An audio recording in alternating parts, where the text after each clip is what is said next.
One of the main issues also that I experienced within the sports industry in terms of legalities is contractual issues.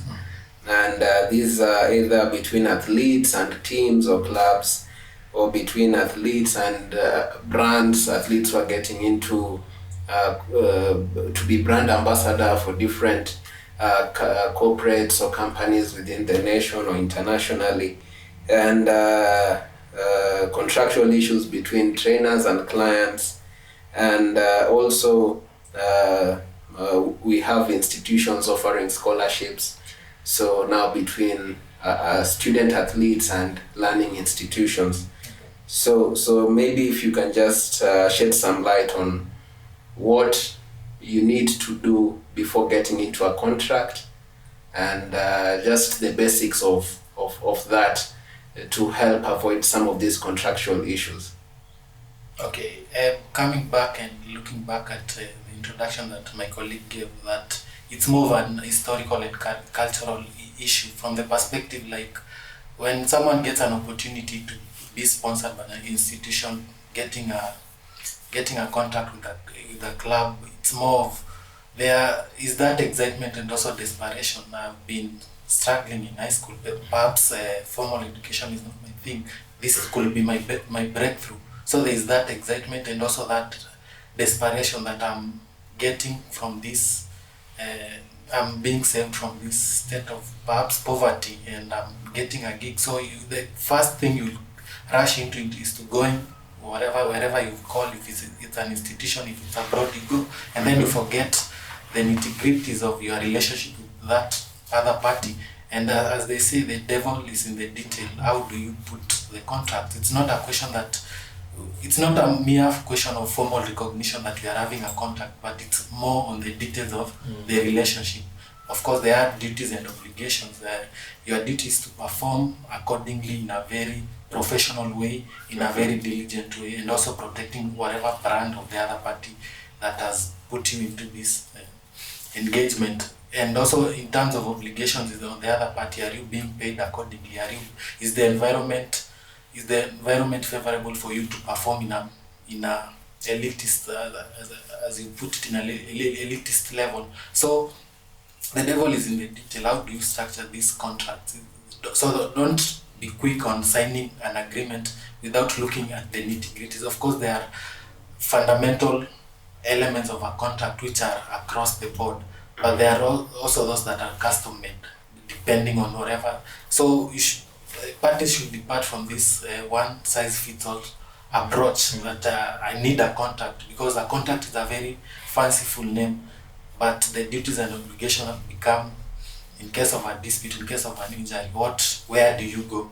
So there is also need, in as much most people do not get benefit of a lawyer to advise them on the nitty-gritties of the contract, there is also need over time to look for hire the services of a lawyer to look at the contract and advise you on accordingly on specific terms, so that you are not bound to perform a contract, but in any event that you are unable to meet your contract obligation by dint of an injury or matters that arise that are unforeseeable, you are able to be protected, so that this is not a venture that when the person that calling the shot, when he's done with you, you get back to square one. So it's more of being keen, in as much as in we cannot also neglect the context that we are in a developing country. These opportunities are scarce. Even getting a scholarship somewhere is a very limited thing. A few people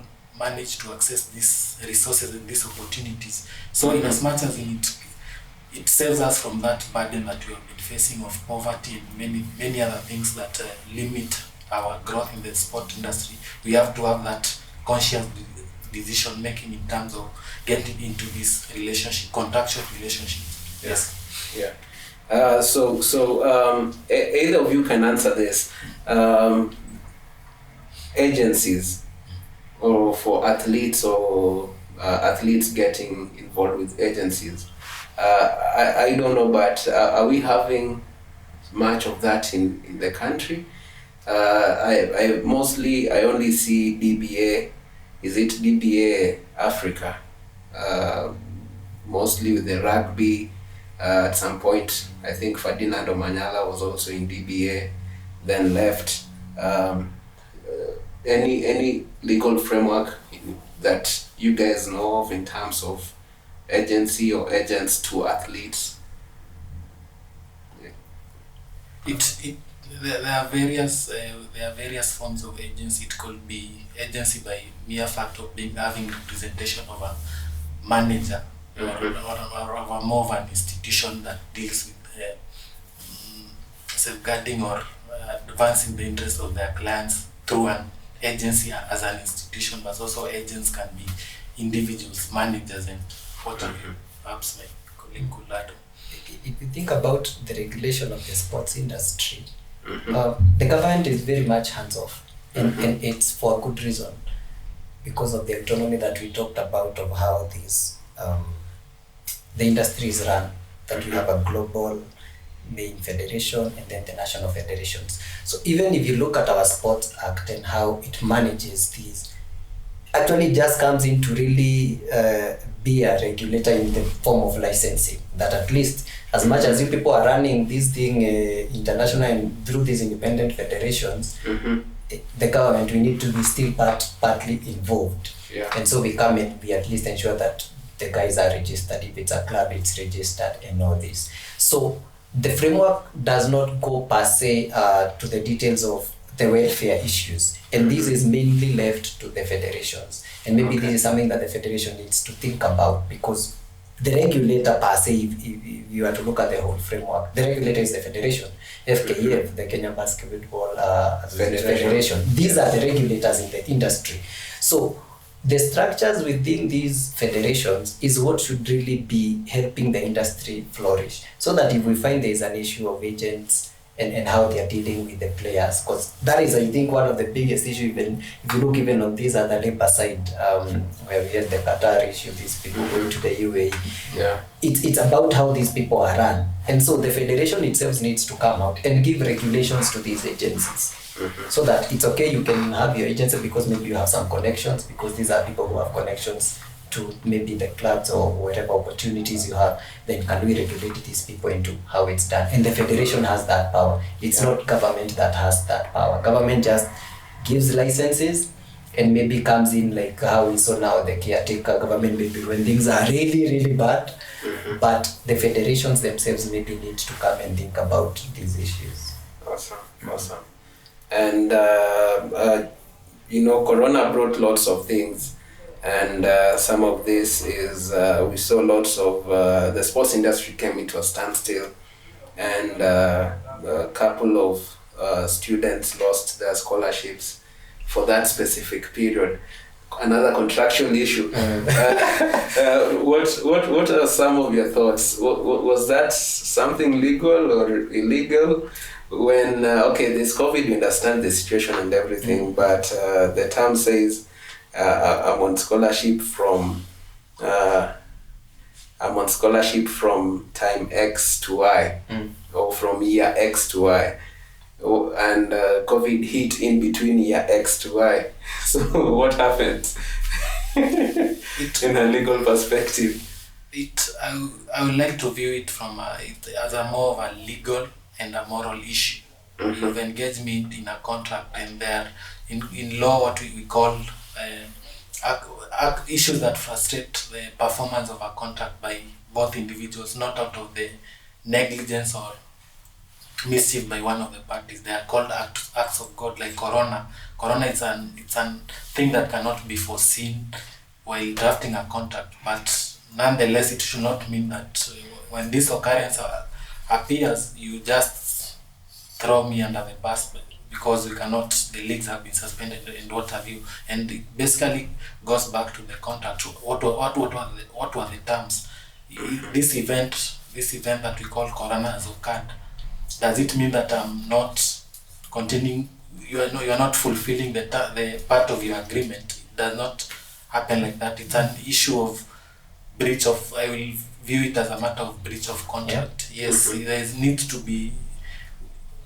As I've put it, it's a relationship issue. You don't want to break this relationship because of the contract has been frustrated by this act of God. Yeah. There needs to be amicable resolution of this dispute. Now Corona has happened, the league has been suspended, you are under scholarship, and by the very fact you are playing this league, how are you going to handle it? Are we going to reduce some of the opportunity, the benefit that arose out of that contract, or are we just going to throw you under the bus? So it's more of a legal and a moral issue.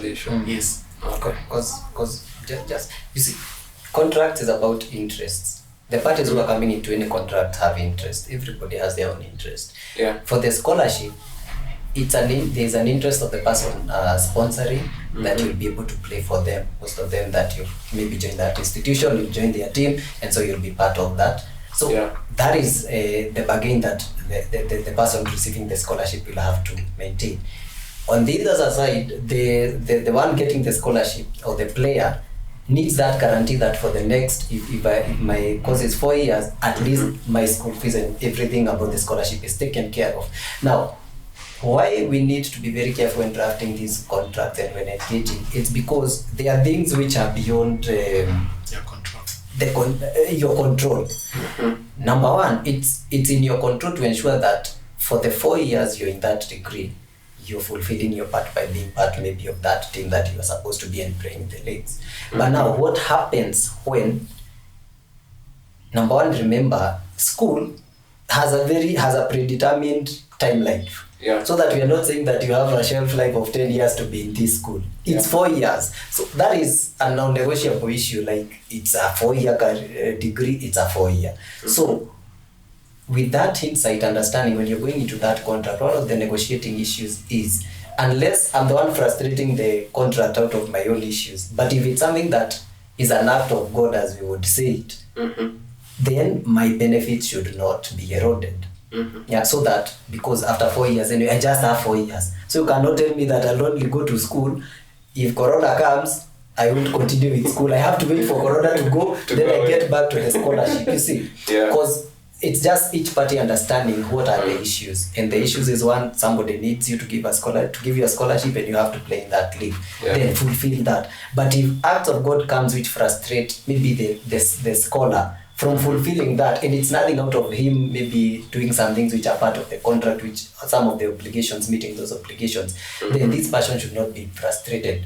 And so we need to see that a contract that specifically says that we are going to value for the next 4 years, and that 1, 2, 3 things can frustrate that contract. But outside this, anything outside of your control, your school should not stop. So I think it's around those issues. So that maybe, I don't know if these contracts, sometimes they are just fashioned in a way that, I don't even know if at times they are contracts, you know. We might even be thinking that they are contracts, but somebody will say, we'll give you scholarship, you'll be playing in this team. You go, it's a verbal issue, we didn't sign anything, so you don't even know what are my bare minimums. And my bare minimums as a sports person is, at least my 4 years are guaranteed. And I assure you, on the other side, there are guys, I hope that on their side, their bare minimum is, this person is not going to engage in any other club or anything, and they are going to play throughout the league. When the league is not there, and it's not because the scholar has made it happen that it's not there, you should not now erode their benefits. So when we are engaging, I know the excitement you talked about, people are very excited when you get a scholarship, but we have to remember that there's a relationship we are trying to put into a legal framework. So let's negotiate consciously that it's a relationship we need to maintain, but what are my benefits? How am I guaranteed to get those benefits?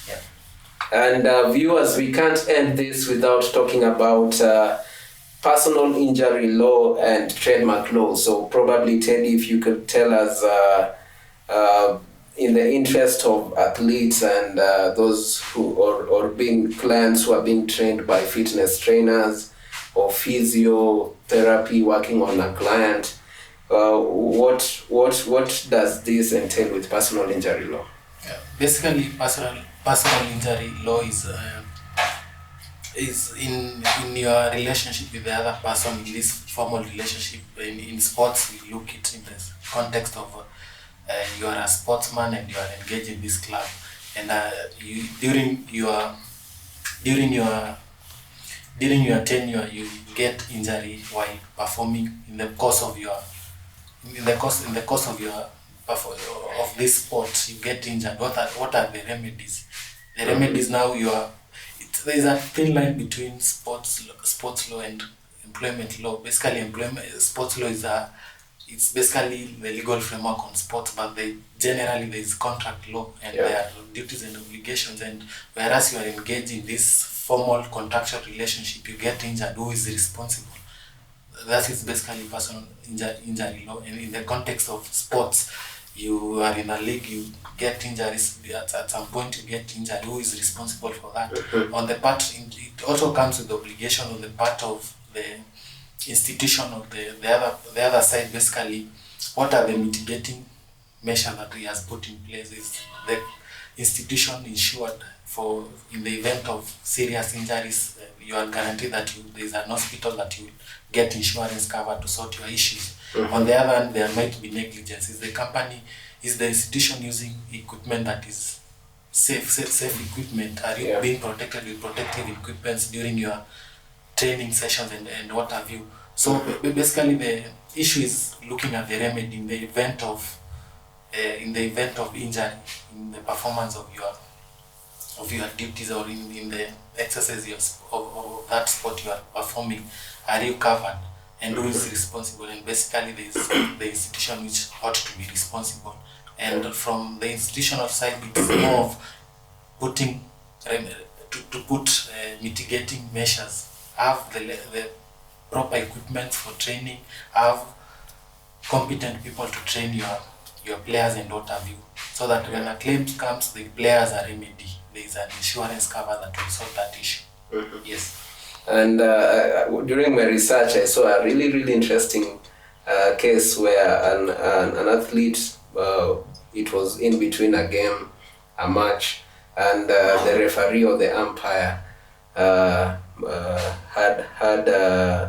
has the authority to warn a player when a player is maybe tackling another athlete in a wrong way, or maybe give them a card, yellow card or red card, or something in related to that. So this person ended up not suing the institution, but this person sued the umpire because there was a complaint. They communicated, they said, hey, you need to warn this guy is tackling me not the right way. So is that an interesting angle? It's quite an interesting, but there's also a need for a distinction between the rules of the game and now the domain of legal domain on issues of negligence. Yes, because you also don't want to make the sport too much formalistic to discourage the natural thrill that comes with it. So it's a thin line between applying the rules of the game and the law of the land. Okay. Yes. Okay. Trademark law, Nyota. If you can expand more on this. Now that you're having brands grow, we have Kobe brand still racking in millions. We have Neymar, we have Michael Jordan. Played when we were still young. Maybe some of us just saw him towards his end of his career in basketball, but his brand and his trademark is really still the thing to date. So maybe if you can just shed more light about trademark law. Trademark law, or as you're calling it, it's part of the body of laws we call the intellectual property. This is property that is outside the normal property we know, like land and buildings.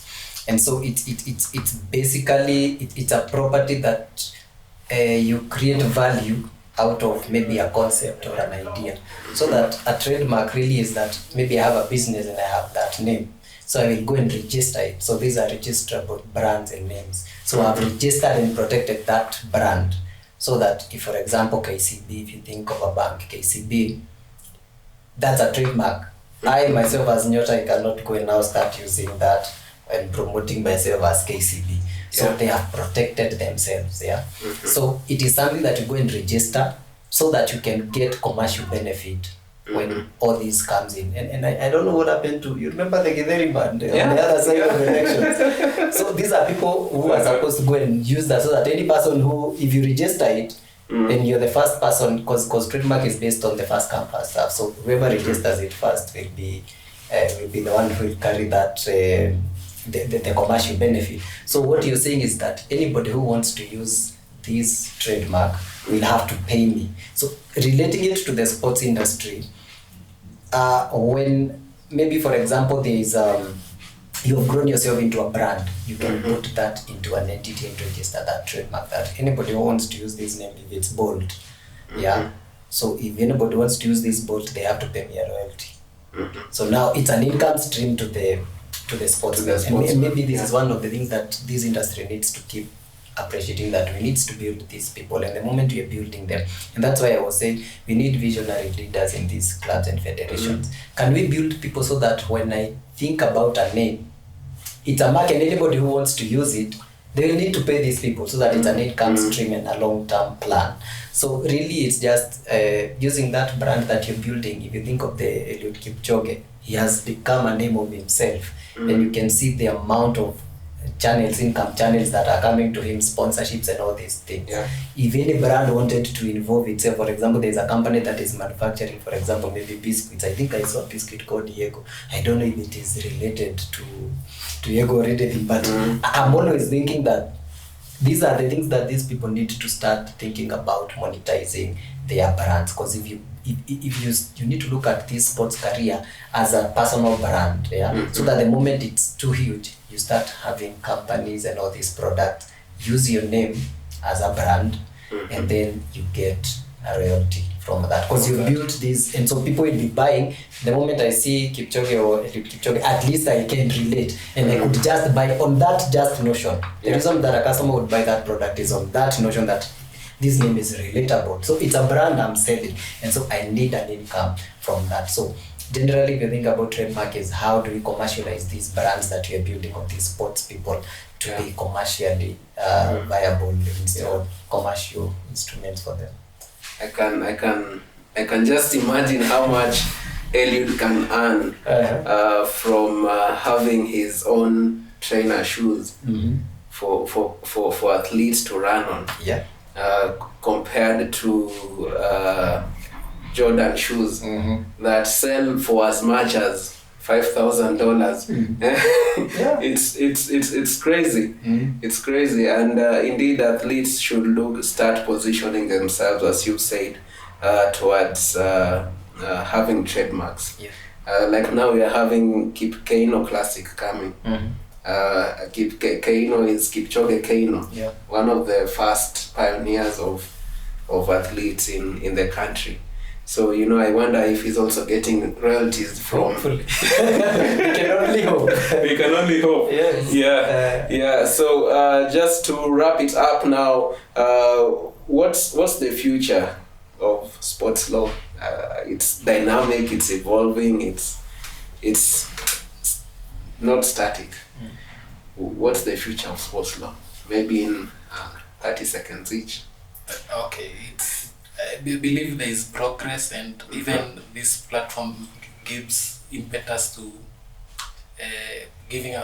highlighting this issue that plague the industry, and also it starts from a basic level, identifying the issue that plague the industry, and having this kind of engagements in not just bringing out the issue, but also having a mindset that we are going to try and remedy where there are failures and improve on where there are opportunities. So I see a bright future for athletes, and because there is more recognition and appreciation of sport, and there just needs to be a sense of sensitization and also campaign in terms of advertising events, and also finding ways to bring fans to the stadiums to make the industry grow. From both ends, from the sportsman's end and also from the spectator's point of view. Yes. I think to add on to what you're saying, the other issues that we are looking at is data and digitization. And we are looking at digitization, we are looking at forums and platforms. WIMA is a platform. I think from your side, there is what you're bringing all these stakeholders to a table to sit together and think, how do we want to move this? Because unless there are these engagements, we might not be, people might not know what maybe this generation of us is thinking, and so maybe the generation ahead of us may not see the way we see things. And so digitization and then data, we need to help with this data issue. We don't know how many professionals we have in the sports industry, what are their qualifications. I know abroad and in US there are people who even have this data where they are able to help the athletes track themselves. You see, so I think there's quite a lot of unexploited field in data where we need to see, and for us like at IAAF, we are now really focusing on data. What expertise do you have? So that if we are going to go and approach customers, we are telling them this is the kind of expertise we have. We have 1,000 people. These are the various things you put. So that when we are selling people can see the value of what we are selling. So I think a lot of data is missing. We need to know the numbers, the region coverage, which regions don't have these people. We need to see schools, because if you're thinking about the regulatory framework, we have the Education Ministry regulating sports in the schools, and we have outside, the moment you move out of schools, now we have the federations coming in now to regulate the elite team, as you're saying. So I think there's a lot of things we need to do, both in the structuring of all these clubs and organizations, gathering as much data as possible and collecting all this together so that we're able to build the profession, the sports industry.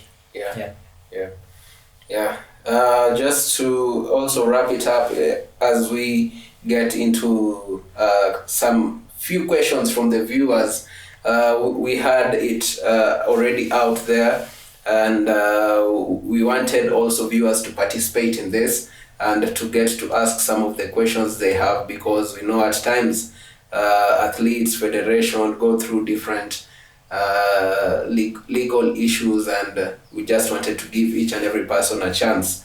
So there's a viewer here who asked, they got into a team. This I think can go to Teddy's, since he tackled personal injury law. He got into a team, he didn't sign the contract yet, and he started practicing with the team, and in the process got an injury, and after that he decided to voice his opinion about signing a contract with the team. The next day, the injury ends up being serious enough to have the player sit out for 3 months. So the team didn't pick him up. So can this player sue the team?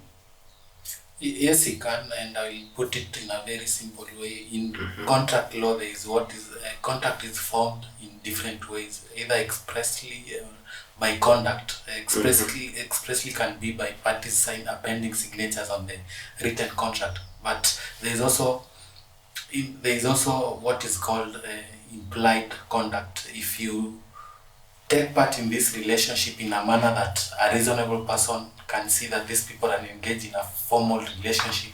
For instance, you've engaged me, you've told me that there is this engagement, we want you to, on this side, to be playing this particular sport. You've sent in the flight tickets, and you've traveled, and you've started playing within that team. So there is an implied conduct that these parties have entered into a formal contract. It does not have to be written.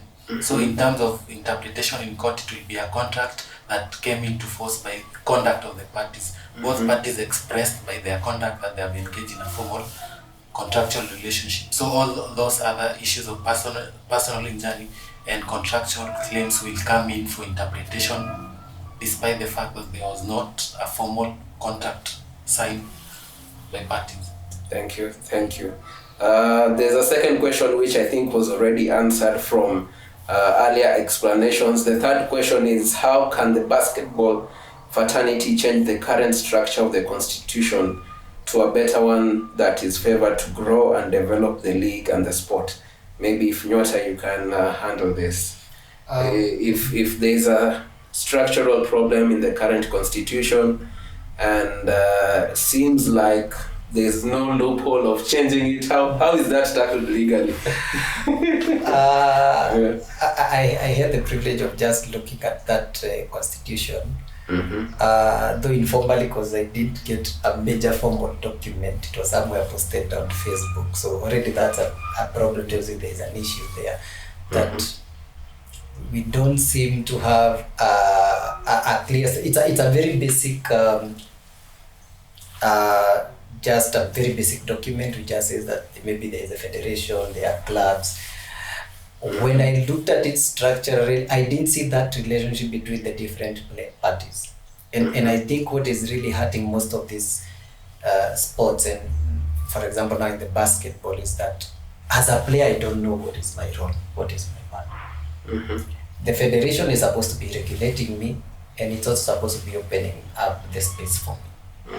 If the structure itself is just a basic structure, just saying this person, there is these organs, there is a council, these are the people, order the member of the council. I think I saw every club has to give one person there. Then I need to see a clear outline of what are the roles. And this structure, why I talk about it is because I don't seem to find any goals that these people are trying to pursue. So the way we structure a constitution is that we have the name and then we have the object. The object is really the vision of these people. So I need to see from that object that this is an organization that is looking to expand this institution or this field.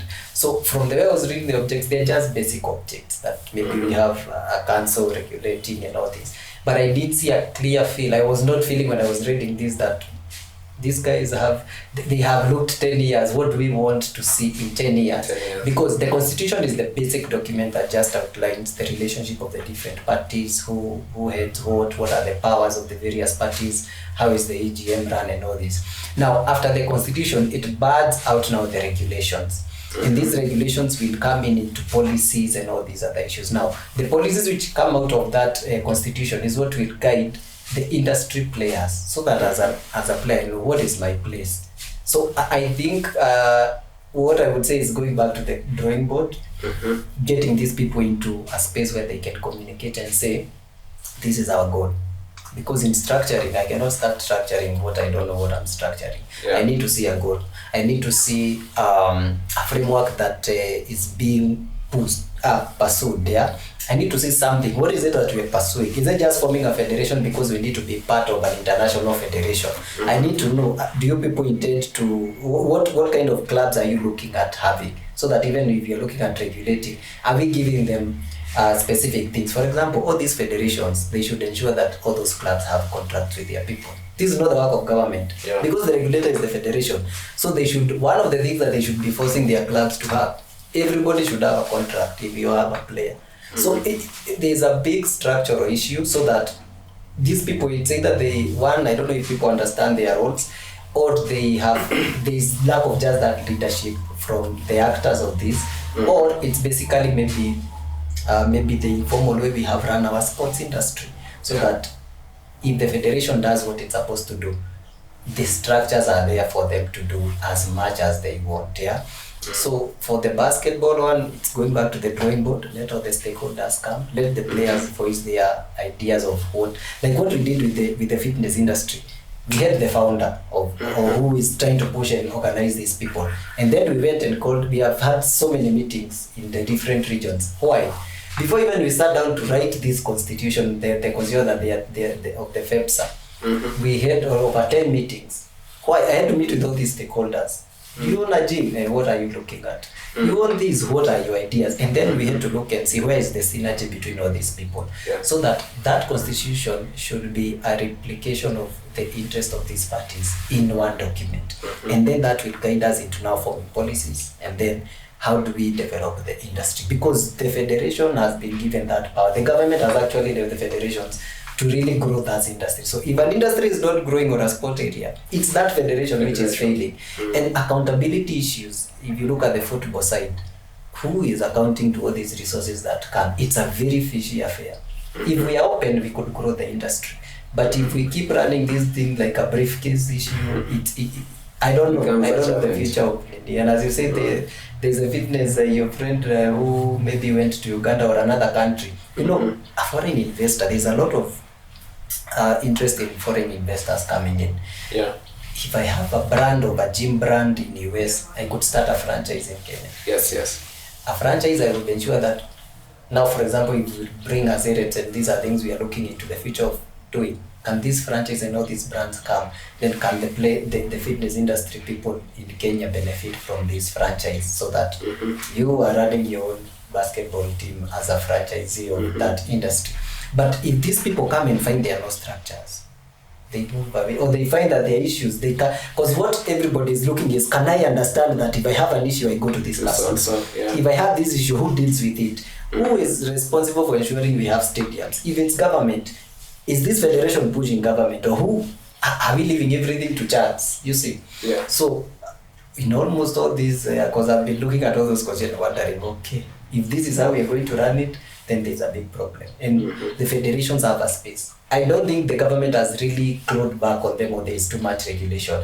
Yeah. I think the government the other day, when it was even taking over the football, it's just because maybe the structures inside are not, they've not been built in a way that we don't even need government involvement. Because from the act, the government just comes into license. Yeah. And it moves out and leaves the federation to run the show. So the issue we need to focus is on these federations. Are they willing to let us help them make this structure so that they can grow these professionals? Awesome. Yeah. Awesome. And the third and last question, or the fourth one, which also I think has been answered, is how can we ensure youths do not get cheated when they apply for scholarships or get terminated due to negligence of the ones providing the scholarships?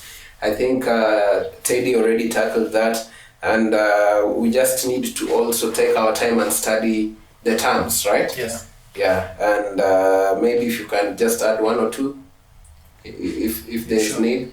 Yes. I believe the space is opening up, and there are more advocates and lawyers who are interested in the field, and therefore it's just a matter of, as Nyota put it, bringing this data out there and bringing to the attention of people that there are sports lawyers in the industry, and you do not just act by chance and get messed up at the end of it. There's that need of interacting with the contract before signing it. Yes, that's all. Yes, sir. On to the quick fire segment here. Your best sports documentary, Teddy? By Neymar. I've watched a documentary on Netflix by Neymar. Yes. What did you like about Neymar? I think the simplicity and also the discipline that comes also with all this attention that comes with it. You see, I believe sports, a key attribute of sports is having discipline. And discipline to grow to that elite level, it requires a lot of mental stamina, and also people that you associate to your family. That close support is important. You cannot build this brand on your own. Yes. Nyota, one of your best sports athletes in the world, and why? One of my best, maybe this one I have to be biased and come back home. East or West, home is the best. Home is the best always. And I think it's Eliud Kipchoge. And I have very good reasons why. One, this is a man who has, for once, helped us look beyond these formal white-collar jobs, as we call them. That you are able to build actually a career outside there in this arts side, the sports side, and build it into a level where it's recognized globally.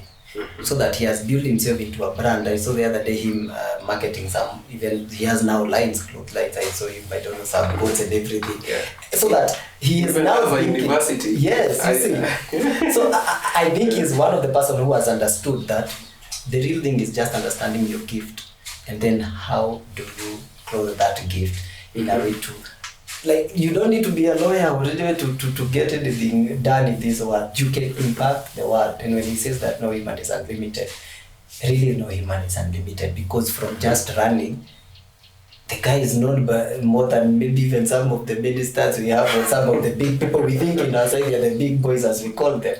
But the guy, he can get audience with presidents, he can get audience with anyone in the world, most people in the world, the top, because everybody wants to relate to that brand. So I think he has helped us envision the sports industry to what it really should be from a local level, because from where we see it, we only see these things from the footballers, the international footballers from these developed countries. From Kenya, we might not see it so much. Yeah. But from him, we're able now to see how much you can cope up. Because if you now look at being sponsored by Nike, and you look at all that comes in the companies which are willing to come and associate with that brand, that guy has, it gives a lot of impetus to the upcoming professionals that if I focus, I can actually build something also in this field. And so I think that is one of my, I will stick to home. He has done it. He has given us something to enjoy about. Every time we have Elliot is running, even us, maybe we don't focus so much, we are always there just to see. And we are there for the first time. There's no tribe in Kenya, there's not all these things that happens with politics. That's the beauty of sports. Yeah, so that sports, it cuts across nations. You find even, like the other time, I think it was a woman, and you see even, it's not just the black people, even the whites are there just celebrating him. Why? Because all of us, he has built something that we can all relate to and that we want to associate with. So Yes, I think he goes to be my guy. Teddy, your best sports athlete, and why? Messi. In the world? Messi. I think having that talent and cultivating it and nurturing and playing at that level for that long period of time, scoring all those goals, I think it, despite having that talent, it's also out to harness it and nurture it. You see, at rare occasions you'll hear Messi has been injured. You see, it comes also with that nutritional discipline, exercise and fitness and everything. So for me, many people have talents, but how to protect it and how to cultivate it for your own benefit, I think that is what inspires me, playing at that level consistently. Few injuries, I believe it's not a matter of luck, it's just a matter of discipline and having that sporting mind and everything. Yes. Yeah. So, gentlemen, with all this wealth of wisdom and knowledge that you've imparted on us, how can we contact you? How can viewers contact you? If they're trying to look, how can federations contact you? How can viewers contact you? If you mind sharing.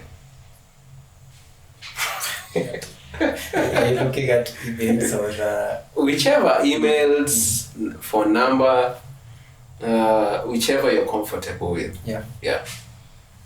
I think for my email you can reach me at tonynyota at gmail, TONY then nyota at gmail.com.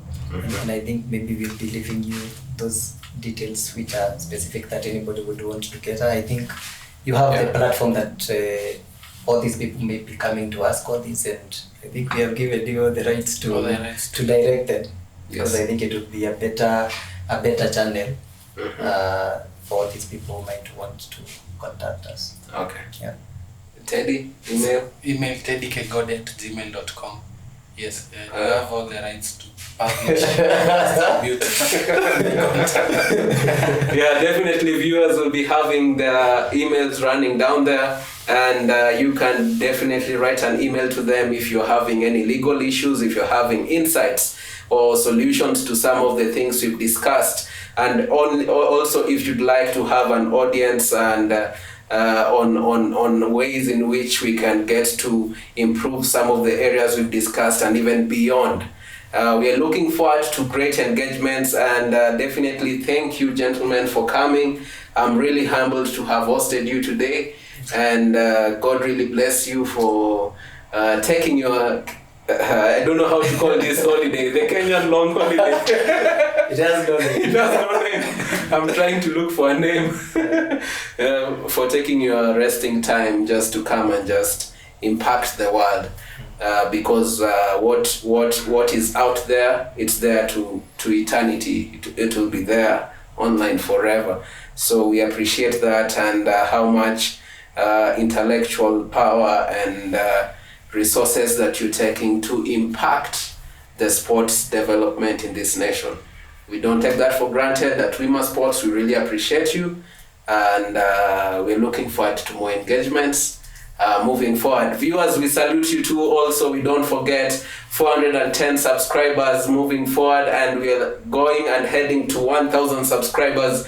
Watch out for a great series on hiking. We shall be preparing and hiking Mount Kilimanjaro coming out soon. So watch out on the series. We'll take you through the planning processes, training processes, and how we are going to be preparing to do that. So stay tuned. Until next time, it's your host, Jermaine Odhiambo, here at Osoita Lodge, where guests indeed become family. Thank you. Until next time. Yes, sir. Asanteni sana. Thank you.